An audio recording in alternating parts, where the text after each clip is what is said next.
আজকে বানাচ্ছি এরাবিয়ান লাচ্ছি। এই গরমে সেটা খেতে দারুণ মজার। যার দাম অনেক বেশি যে কোনো নামি দামি রেস্টুরেন্টে।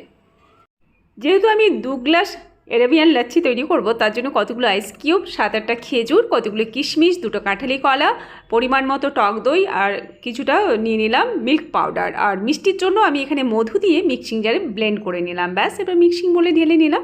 মিক্সি ধোয়া জলটা নেওয়ার পর আমি দিলাম একটুখানি বিট লবণ আর গোলমরিচের গুঁড়ো, ভালো করে মিশিয়ে নিলাম। এরপর আমি পরিবেশন করব মাটির পাত্রে।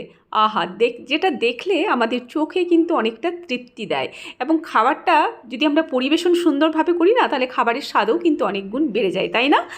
আর আমি এখানে গার্নিশিং করলাম কতগুলো ড্রাই ফ্রুটস কোচানো আর একটা বাটারস্কচ আইসক্রিম দিয়ে, যদিও সম্পূর্ণ অপশনাল এটা।